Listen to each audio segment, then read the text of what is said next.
Okay, so I am now live. Now I just got to get people to actually tune in. So I'm going to give it a few minutes and see how this goes. But here I am. I have notes. I'm ready to rock and roll. Let's see, I guess I can invite people.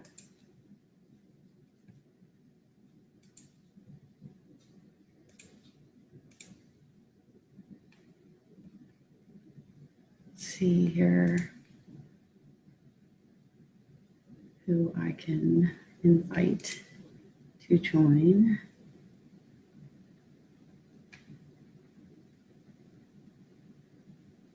And please feel welcome to say something in the comments and let me know that you're here.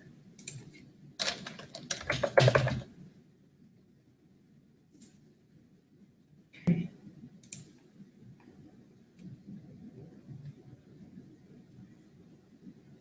All right.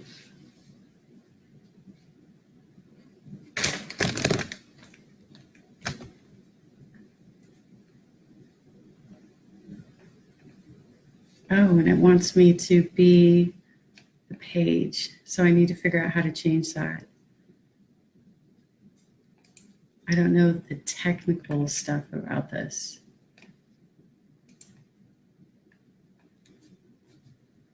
All right, well, I guess I'm not going to comment because it wants me to comment as the page, and it should not be the page. But it looks like I'm getting a couple of people joining in. So I've written some notes, and I'm going to try and go through as much as I can. So crazy. All right, so I'm doing this. All right, so my name's Jenna Beck. For people who don't know me, I'm actually doing this live stream more so for my family, friends, neighbors, colleagues in Orange County. But I understand that there's going to be people who are new to me over the last couple of years since I've gotten more involved in volunteering and progressive politics. So yeah, I can't do anything with the comments because it wants me to be the page. All right. So my name's Jenna Beck, and I've lived in Orange County for 38 years, save 3 years when I moved to Virginia.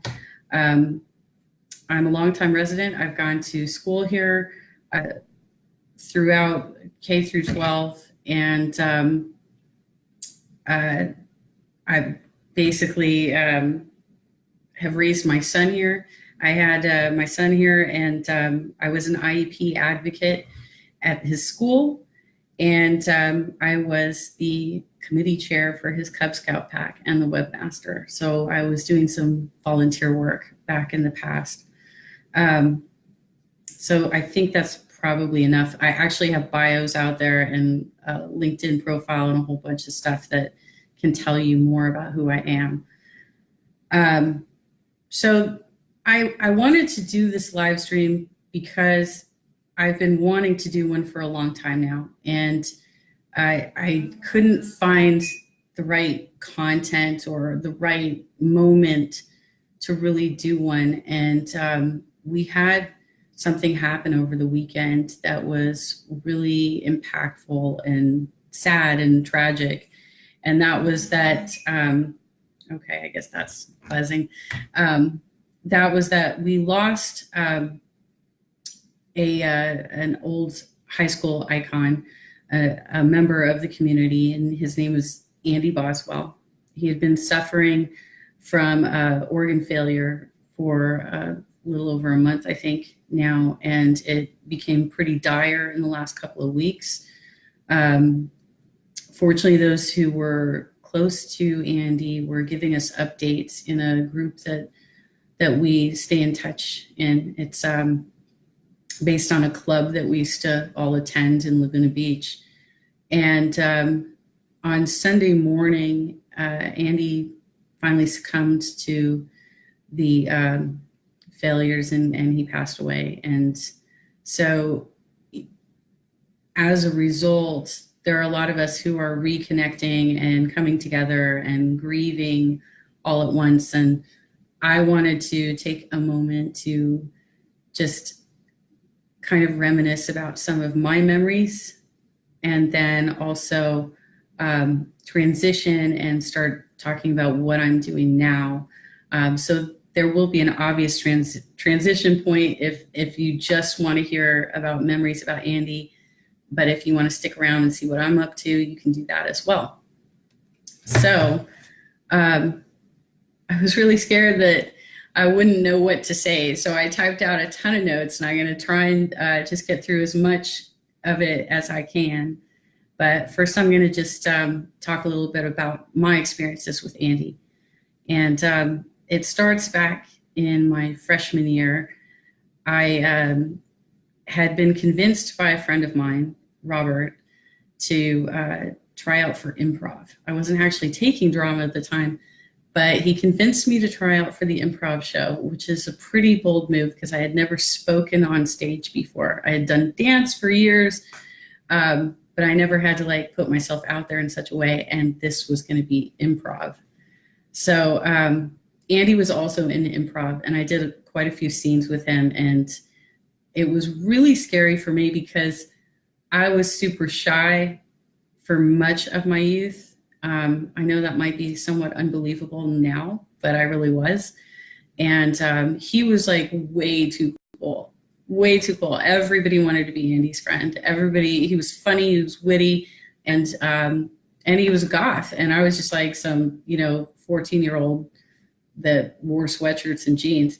I actually didn't transition into goth until the next year, but I had that opportunity to work with him in the improv and to kind of aspire to be as bold as he was. He was very artistic, and he didn't put up with anybody's crap. Basically, I mean, he wasn't like an instigator or anything. He was actually just, a natural sort of leader in our tribe. And so he was kind of the glue that held everything together. Back then, they called all the goths that hung out together, they called them the spook group. And he was always kind of the center of it. But I also have a story of the second date I ever went on. So my date took me to a small gathering that was just going to be watching movies. And Andy was there as well. And what ended up happening, I was 14 at the time, and he popped in Clockwork Orange, and we got about as far as the rape scene before my date said, "Oh no, we're leaving," and drove me home. So that was about that.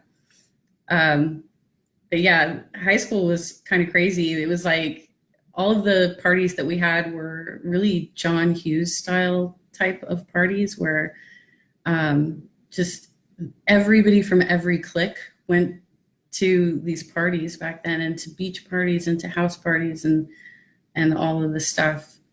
But I ended up leaving and going to Hollywood High, and that was after I had picked up a habit of drawing paisley mazes from watching Andy do it. And when I went to Hollywood High, I did finally dye my hair black and shave the sides of my head and everything else.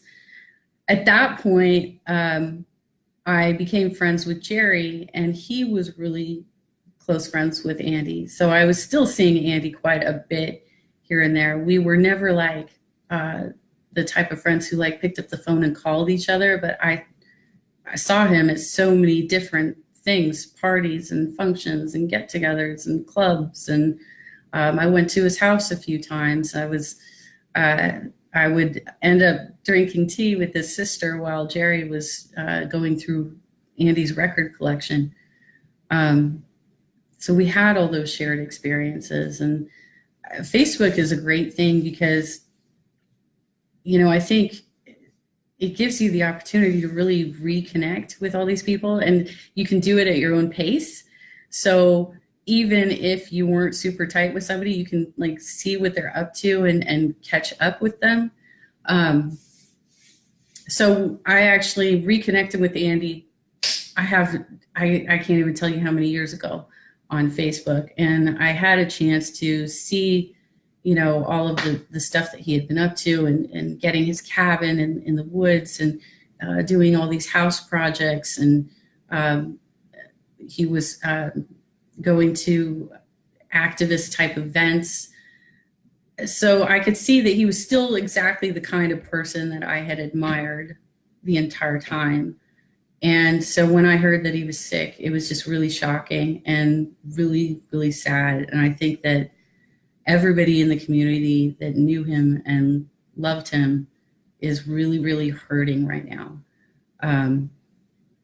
So to that effect, I hope that we plan something. I know that it's not going to be me because I'm not close enough to the family.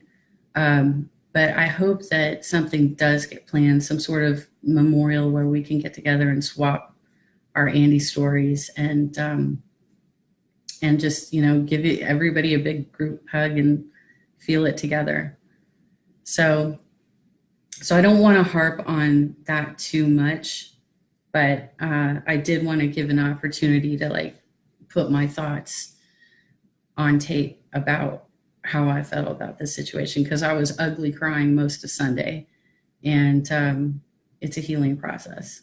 But I also wanted to, and here's the transition point, I wanted to give my friends who are reconnecting with me at this point an opportunity to hear a little bit about what I'm working on, and that if it's something that is interesting to you, that you would contact me, and we could talk about how you can get involved. So, and I put a link in the description for this video that there's the 1988 class, Capo class, is having a reunion this week. So there's an Eventbrite link in the comments for you to check out. All right, so transitioning. So now I'm going to get political. So this is where you can decide if you want to stay for the rest of the video or if you want to drop it off because it's not your thing. But basically, I wanted to just kind of recap a little bit about what I've been doing for the last 2 years, and also address a specific rumor that's been floating around about me. So I was really affected by the 2016 election, and I think a lot of people were. I might have been affected a little bit differently than most people. So it wasn't so much, for me, it wasn't so much the election of Trump, because I saw that coming. It was not a shock to me that it happened. But what was hard for me was how contrived the 2016 election was. And I don't know if that was that I was more aware, or if it was just so obvious that time that that something wasn't right. So I wasn't involved. I wasn't volunteering. I didn't have any party knowledge or anything like that, but I was motivated to start reading a lot more and figure out what's going on. And after Trump was elected, the sense of urgency really increased. So at that point, I started just searching out for what can I do? How can I get involved? And I found a lot of ways to get involved. First, it was just kind of showing up to things, figuring out what these protests were at these town halls and various things, who was promoting the protests, whether or not they actually had a platform behind them, or if it was just a matter of them, trying to get attention and photo ops and live streams and such. So I was trying to avoid participating in those types of activities that really didn't have much of a purpose other than to try and get on camera, because I wanted there to be some substance behind what I did. So I have put a link in the comment, and not in the comments, but in the description of this video, that is to a bunch of articles that I've written for a progressive magazine that I started with my friend Shaman. We kicked it off, and we actually started planning it last November, but it started, I think we launched it in like February or March. And I've detailed a lot of my experiences of getting involved and becoming an organizer. I think I really am at the point where I can call myself an organizer, based on a lot of the work that I've done this year. So I started getting a lot of notice around the time that I launched the magazine. It was primarily because I was being loud online. And it's sort of an interesting thing that this was so threatening to people, because if you looked at my friend numbers, which I know I have them hidden, but before I started getting involved, I had roughly 250 friends. And then after that first year of being involved, I added about 100 friends. So really I had a very small audience, and I was not posting publicly at all. I just started posting publicly about 2 weeks before the primary. So it was really surprising to me how threatened people were by my words. It was kind of exciting too, actually, but it was a little threatening, to some people, I guess. So the first experience, I started volunteering for Our Revolution in Costa Mesa, and it was I'm trying to remember what his title is. I think he's calling himself like president or director or something. But Tim Johnson basically contacted me and said that my name was coming up at the Costa Mesa Dem Club, that they were discussing me at the club and asking if anybody knew who I was and if they could contact me, because they wanted to discuss with me my online activities. So it was at that moment, well, first I told them, don't give them my phone number, obviously. But it was at that moment that I realized that people, like, they really needed to control the conversation, which is interesting, because I'm actually not like a dues paying member of the party. I'm just a registered Democrat. I'm just a voter.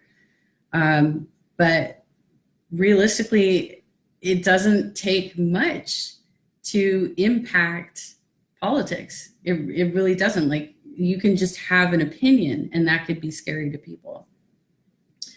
And I apologize for saying so much. This is my first live stream, so I'm learning. But basically, I started getting really deeply involved with volunteering for the Costa Mesa chapter of Our Revolution. I have detailed my experiences, as I say, in the magazine. And at the time, Tim was under a lot of pressure to endorse candidates. And that pressure was coming from various campaigns, from people within the party. And we were a very small chapter. We only had 4 people that were regularly attending meetings. It was Tim, me, and 2 other people, the other co-founder and another fellow that actually, I think, lives in Boston most of the time, so he wasn't at all the meetings.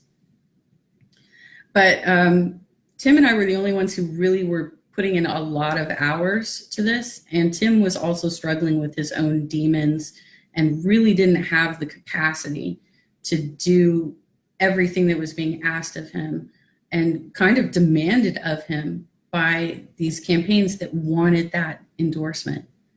And it really got to the point where we had to try and come up with an entire guide that not only was endorsing all the major candidates, but we're talking about everything in the Congressional District 48, everybody that was going to be on the ballot in the Congressional District 48. And if you know the district, there's several different ballots. There's different assembly districts, there's different Senate districts, that state Senate districts that cross over these lines.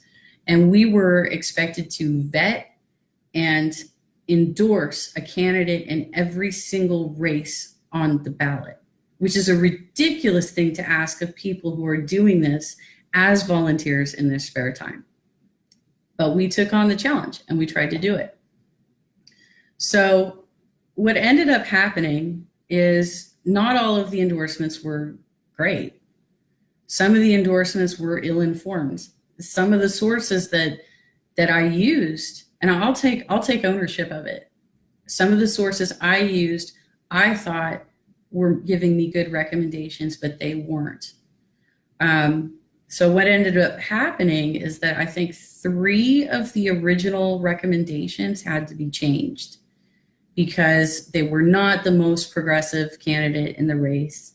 And in some cases, I guess, they also had like bad stuff on the record. I think like one of them actually was getting charter school money, which I didn't know about. So we were receptive to feedback. Like when progressives came to us and said, hey, you made a bad call on that race, I made the change. I changed the guide. One of those races was the DA's race. There were 2 Democrats running and there were 2 Republicans running. The incumbent, Tony Rackauckus, Todd Spitzer was the other Republican. And then there was Murdoch and Lenore Albert.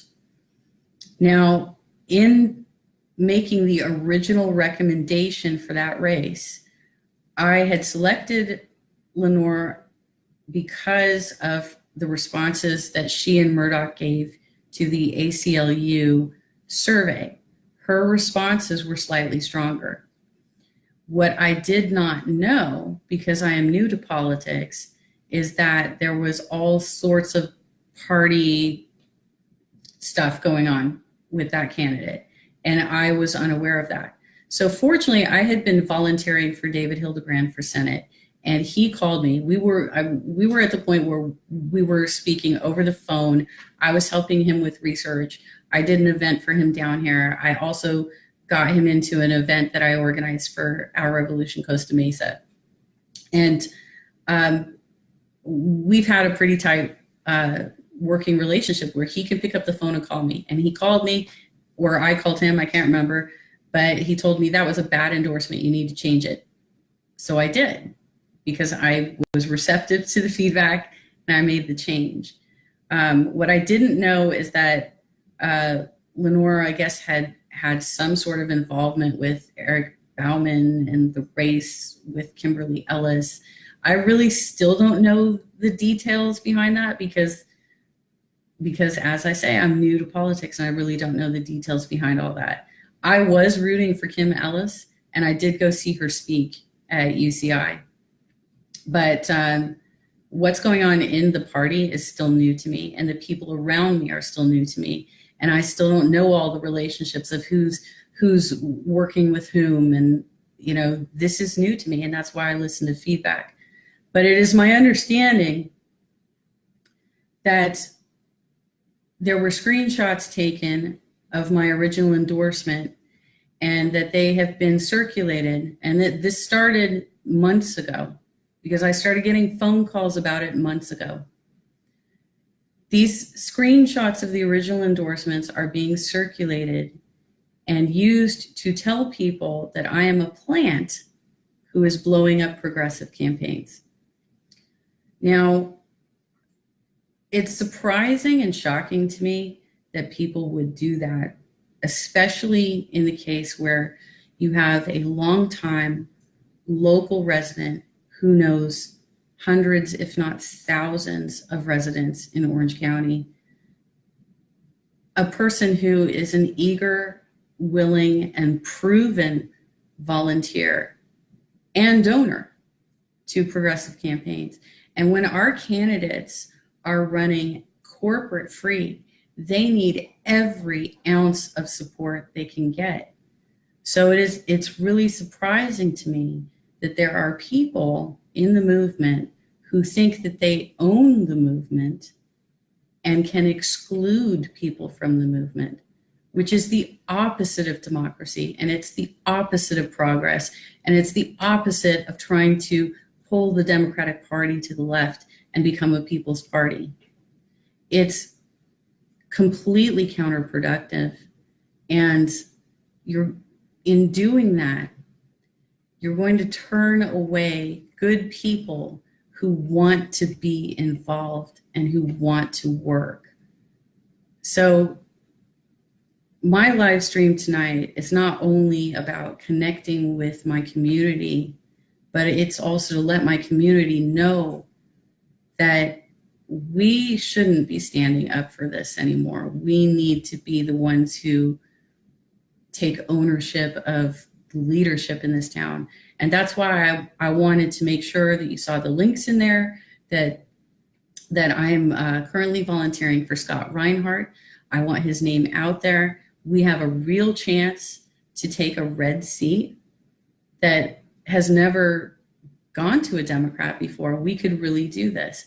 And same with our state Senate race for Marggie Castellano. We can take that seat. So we need all hands on deck, and we need unity to do it, and we need to stop with the exclusion and be realistic, because it's hurtful. Also, I learned, so I had changed that. It wasn't even really an endorsement per se, it was a recommendation, but I had changed it to Murdoch. And then I found out recently that Murdoch isn't experienced. He's never been a prosecutor. He has a bunch of rumors floating around about him. There's a rumor that he's going to endorse Todd Spitzer, which, by the way, I mean, we have two Republican choices now on the ballot. We have Todd Spitzer, we have Tony Rackauckus. And I know people are like, oh, but Rackauckus, the prison scandal and all this stuff. Yeah, but Spitzer is a nut job, and he's responsible for our homelessness crisis on the Santa Ana River. So you're gonna have to really weigh your decision there in that race. Murdoch, was he a spoiler? I just don't even know. And now I feel like I should have made no endorsement in that race. But that's neither here nor there at this point. So realistically, I just want to, I want to put it out there that I am who I say I am. I have a normal day job in the private sector as a proposal writer. I'm an eager and willing volunteer.